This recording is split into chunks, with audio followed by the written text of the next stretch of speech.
안녕하십니까, 이태인입니다. 총투자금이 3억 7,500만 위안이고 직원이 100명이 넘는 우리 회사에 120 구급차, 경찰차, 심지어 정부 관용 차량까지 동원해서 강제로 공장 문을 열고 들어와 제 직원들을 강제로 쫓아냈습니다. 저희가 이 사건과 관련해 감숙성 정부에 민원을 제출했는데 먼저 정서시 신방국으로 갔다가 다시 민현 신방국, 그 다음에는 민현 주택건축국으로 이관되었어요. 그런데 제 회사를 강제로 몰아낸 직속 주관 부서가 바로 그 민현 주건국입니다. 그들이 이 문제를 제대로 처리할까요? 자기들이 한 일을 자기들이 해결한다는 건데 말이 됩니까? 저희는 2010년 산동성 박흥현 정부의 투자 유치 정책을 통해 이곳에 입주하였으며 그 이후 지금까지의 누적 투자금은 약 4억 위안에 달합니다. 그런데 회사가 휴가 기간인 틈을 타 저희 열공급소에 강제로 봉인 스티커를 부착하는 일이 벌어졌습니다. 이는 사실상 열공급소를 강제로 빼앗아가는 행위이며 그 과정에서 공안, 특경, 주건국 관계자들이 현장에서 직접 개입하고 이를 지원했다는 것입니다. 이와 같은 행위는 상대방이 눈을 뜨고 있는 상태에서 코를 베어가는 것과 다름없는 지극히 노골적이고 탐욕스러운 행태라 하지 않을 수 없습니다. 이건 제 수년간의 피땀입니다. 문 열어. 문 열라고요. 이 공장은 우리가 세운 겁니다. 우리가 돈을 들여서 지은 공장이에요. 투자금만 8억 위안에 달합니다. 그런데 겨우 한 장짜리 계약 해지 통지서로 우리 사람들을 전부 강제로 쫓아내다니요. 중국에서 또다시 민간 투자 자산 강탈 사건이 발생했습니다. 수억 위안을 투입한 기업들이 지방정부의 한마디로 하루아침에 모든 것을 잃었습니다. 대표적인 사례가 바로 귀주성 마오타이진 사건입니다. 한 민간 기업이 8억 위안을 들여 공장을 건설했지만 지방정부가 이를 강제로 빼앗았습니다. 이어 감숙성 민현과 산동성 박흥의 두 남방 민영 기업이 역시 당국에 의해 강제 접수라는 조치를 당했습니다. 홍원 회사의 회장 장영은 당시 상황을 그때는 지방정부의 적극적인 투자 유치에 믿음을 가졌다. 그래서 30년 독점 남방 운영권을 체결하고 총 3억 7천만 위안을 투입했다. 하지만 불과 5년 만에 정부가 회사를 강제로 접수했다. 주택건설국은 민원이 많고 부채가 높다는 이유를 들었지만 실제로 3만 명이 넘는 고객 중 불만 접수는 100건 남짓이었으며 정작 정서시 내 23개 남방 회사 중 민원 건수는 뒤에서 두 번째 수준에 불과했다라고 회상했습니다. 이게 바로 중국의 현실로 정부가 마음만 먹으면 민간 자산은 언제든지 공공자산으로 탈바꿈할 수 있습니다. 이 사건은 중국 사회에 다시 한번 질문을 던지고 있습니다. 투자가 보장되지 않는 나라에서 누가 미래를 믿고 투자하겠는가 라고 말입니다. 회사가 지속적으로 적자를 보게 된 주된 원인은 총 3만여 명의 사용자 가운데 해마다 1만 가구 이상이 난방 요금을 체납하고 있으며 그 미수금을 회수하지 못하고 있기 때문입니다. 특히 이 중 약 1,000가구 이상은 이른바 인맥관계, 즉 일부 간부나 고위 관계자들과 연줄이 있는 사용자들로 파악됩니다. 이러한 대상에 대해서는 회장님이나 총경리에게 직접 연락이 와서 해당 인물들은 간부급이니 난방비를 청구하지 말고 인맥 차원에서 배려해달라는 사적인 압박이 들어오고 있는 실정입니다. 중국 경제가 계속 하락세를 보이면서 정부 재정은 깊은 위기에 빠졌고 지방정부는 이제 노골적으로 돈 걷기에 나섰습니다. 대기업부터 시작해서 민간 기업들 그리고 서민들까지 그 누구도 예외가 없습니다. 이건 그냥 공공연한 강탈 아닙니까? 딱 저 위치 하나로 한 달에 수천 위안, 1년에 수만 위안을 벌 수 있는데 도로에 줄 하나 긋기만 하면 요금을 받을 수 있고 심지어 그걸 외부에 하청까지 줄 수 있다니 말이 됩니까? 길에서 작게 과일 파는 노점상들은 단지 생계 하나 보고 나왔을 뿐인데 당국은 그들을 도로 점유 불법 영업이라며 매일같이 도시관리가 쫓아다니고 우리가 선 긋지 않은 곳에 잠깐이라도 차를 대면 불법 주차, 무단 정차라며 벌금, 심하면 견인까지 해갑니다. 가장 어이없는 건요. 주차요금 영수증을 보면 그 수금 주체가 도로청도 아니고 그냥 무슨 유한회사인 경우가 많습니다. 이쯤 되면 우리 모두 속으로 이런 의문이 들죠. 이 도로, 우리 국가의 것이잖아요. 그렇다면 우리 모두의 공공자원 아닌가? 국민들은 차량을 구입할 때 이미 취득세를 납부했고 기름 넣을 때는 유류세, 도로 유지비가 포함되어 있습니다. 또 매년 보험을 갱신할 때는 차량세와 심지어 선박세까지 다 내고 있죠. 그렇다면 이 도로를 사용할 권리에도 국민들의 권리가 포함되어야 하는 것 아닐까요? 그런데 현실은 어떻습니까? 분명히 모두의 공공도로인데 줄 하나 그어놓고 사기업의 외주를 맡긴 뒤 요금을 징수합니다. 솔직히 말해서 결국은 국민의 자원을 이용해 다시 국민에게 돈을 걷는 구조가 되어버린 것입니다. 더 기가 막힌 건 이중잣대입니다. 노점상들이 생계를 위해 길에서 장사하면 불법이고 기업이 규범적 관리라는 이름을 붙이면 합법이 된다는 것. 이쯤 되면 정말 말해야 할 건 말해야 하지 않겠습니까? 이런 이중 기준 너무도 익숙하고 능숙하게 작동되고 있습니다. 교통경찰 장사 정말 잘 되네요. 30분 만에 1,000위안 가까이 벌 수 있을 겁니다. 사면 너는 매국노가 되고 그런데 팔아먹는 사람은 괜찮다고요? 누구도 그들을 막지 않고 오히려 사는 사람이 욕먹습니다. 문제를 말하면 차별이라고 하고 질서를 지키지 않는 걸 막으면 그건 또 도덕적 폭력이 된답니다. 제도적 문제를 지적하면 집단을 해치는 자라며 몰아세우고 자기들끼리 황금 보따리를 움켜쥔 채 허구한 날 적자만 냅니다. 그래도 절대 남에게 자리를 내주진 않죠. 뭔가 말하면 유언비어 퍼뜨린다며 막아버립니다. 아니 찐빵 5개를 7개 값에 팔았다는데 어디서부터 잘못된 걸까요? 도대체 누가 14억 국민에게 이 상황을 제대로 설명해 줄 수 있습니까? 전기통신 사기로 악명이 높은 태자그룹. 단 2곳의 거점만 수색해도 스마트폰 1250대, 조작 중인 SNS 계정만 무려 7만 6천 개가 나왔습니다. 그런데 정작 일반 국민들은 어떻습니까? 휴대폰을 교체한 뒤 틱톡에 한번 로그인하려고 해도 얼굴 인식 단계를 거치지 않으면 로그인조차 되지 않습니다. 그런데 왜 그들은 수만 개 계정을 자유롭게 운영할 수 있는 것일까요? 또한 실명제를 보십시오. 항공권, 고속열차표는 물론 휴대폰 번호 하나 개통하려고 해도 얼굴 인식과 방대한 개인정보 제출이 필수입니다. 은행 계좌 개설은 그보다도 훨씬 까다롭습니다. 그런데 왜 사기 조직이 사용하는 가상 번호들은 도대체 누가 개통한 것인지 어느 누구도 밝혀내지 못하고 있는 것일까요? 일반 국민에게는 그토록 철저한 통제를 가하면서 정작 사기범들에게는 왜 이렇게 관대한 것인지 국민으로서 묻지 않을 수 없습니다. 이 사회는요, 지금 사회는 누가 말할 권력을 가졌느냐에 따라 그게 옳은 게 돼요. 아시겠어요? 저 학력도 선생님보다 높거든요. 학력이 높으셔서 역주행까지 하시는 건가요?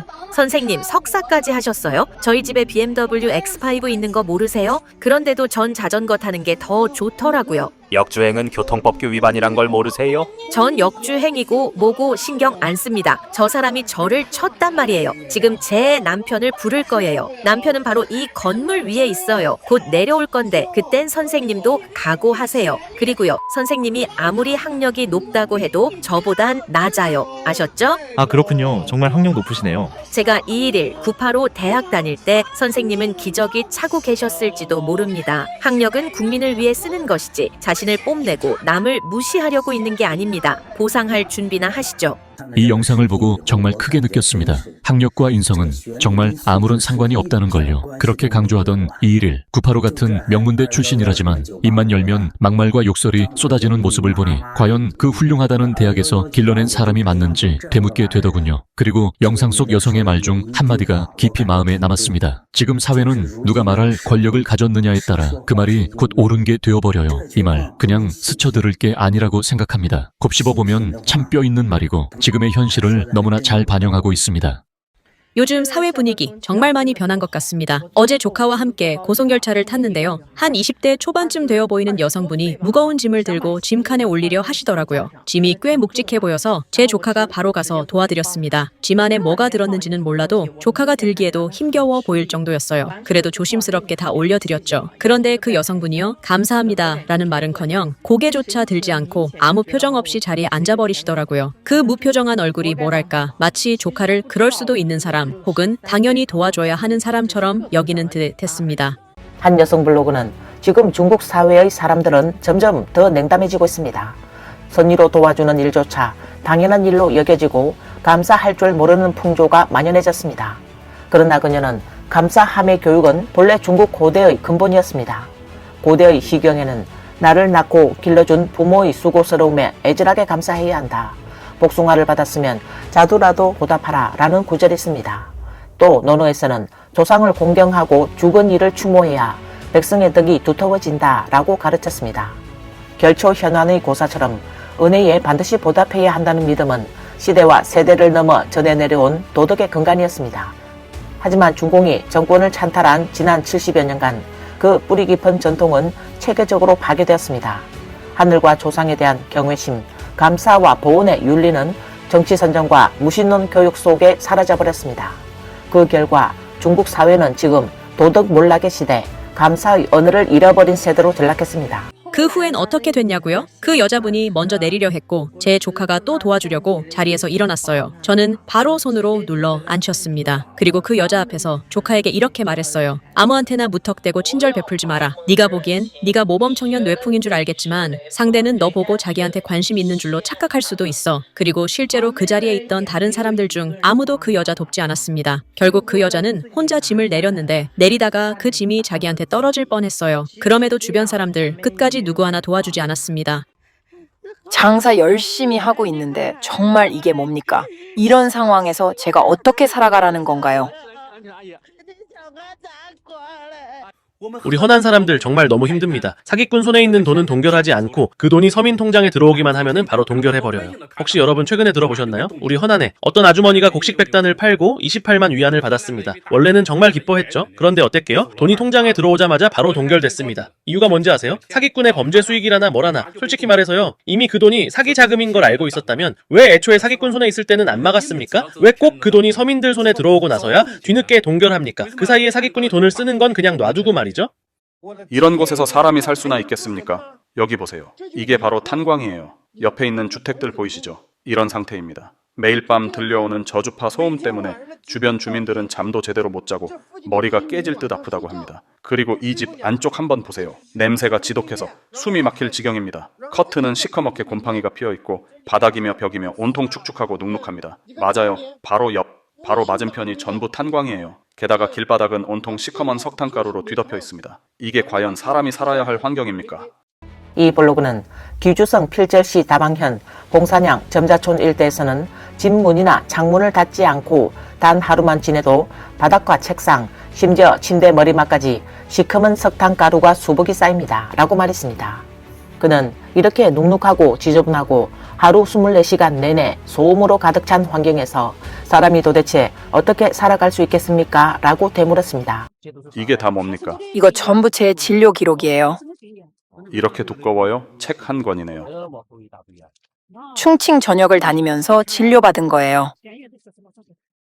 이런 문제를 이번 주에 해결해준다, 다음 주에 해결해준다더니 해결한다는 말만 몇 년째입니다. 내일이라더니 또 내일, 다음 주라더니 또 다음 주. 그 사람들이 말하는 내일은 결국 몇 년 뒤입니다. 탄광 회사 사장들이 돈 벌고 떠나버리면 그때야 문제가 해결되는 걸까요?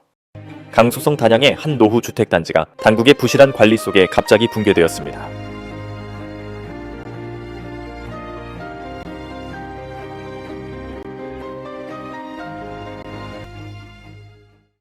한밤중에 자고 있는데 집이 갑자기 무너졌습니다. 11월 1일 장수성 단양 태양단지 38번 건물에서 갑작스런 불균형 침하 현상이 발생해 벽면엔 거미줄처럼 금이 가고 건물 앞면이 1m 이상 어긋나 건물 주민들이 공포에 휩싸여 한밤중에 긴급 대피했습니다. 누군가는 저층 인테리어 공사 중 내력벽을 철거한 것이 원인이라고 하고, 또 다른 사람은 지하 배수 시스템의 집안을 파내서 일어난 문제라고도 하며, 또 어떤 사람은 요즘 집들은 아무런 보장도 없다며 70년 소유권이라지만 품질은 고작 30년짜리라고 한탄했습니다. 해당 건물은 1991년에 지어졌으며 애초에 집안 처리가 부실하거나 말뚝 기초 깊이가 부족했을 가능성이 있습니다. 거기에 시간이 흐르며 콘크리트는 탄산화되고 철근은 부식되어 구조물의 하중 지지력이 급격히 약화되었습니다. 여기에 지하 배관망 누수, 기초 집안 침식, 주변 공사로 인한 토양 교란 등이 겹쳐 집안 응력의 균형이 무너진 것으로 보입니다.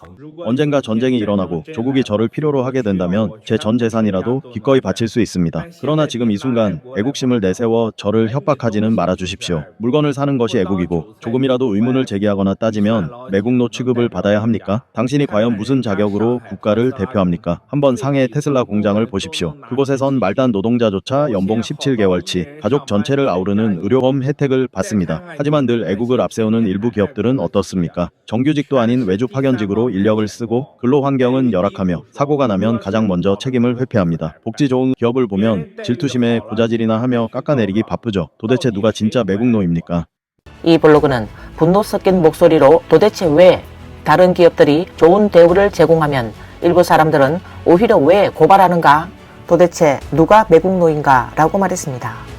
그녀는 이어서 입으로만 애국을 외치는 기업들, 여러분은 정말 사회적 책임을 다하고 있습니까? 라고 날카롭게 되물었습니다. 중국의 유명 유통기업 반동래는 전과자 출신 근로자들을 기꺼이 받아들이며 사회 부담을 줄이고 그들에게 다시 일어설 기회를 제공했습니다. 또한 만달그룹의 창업자 왕건임은 기업이 위기를 맞았을 때도 도망치거나 거짓말하지 않았고 서민의 돈 한 푼 빚지지 않았습니다. 블로그는 이게 진정한 민족기업입니다. 그러니 일부 기업들 제발 애국을 운운하지 마세요. 당신들은 그럴 자격조차 없습니다. 라고 말했습니다. 충격이 얼마나 컸던 걸까요? 버스는 살짝 흠집 난 정도인데 샤오미 S7은 완전히 폐차 수준입니다.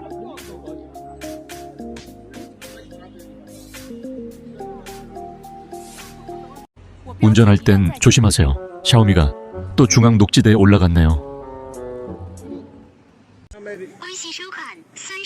화웨이폰이 바이러스가 침투하는 걸 막질 못하네요. 이게 바로 그들이 말하는 구호 한참 앞서 있다는 겁니까?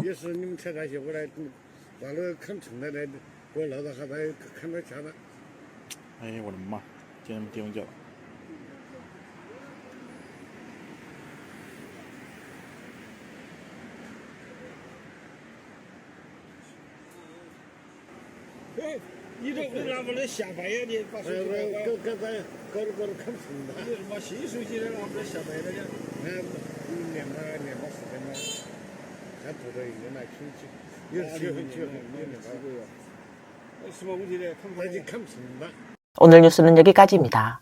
시청해 주셔서 감사합니다.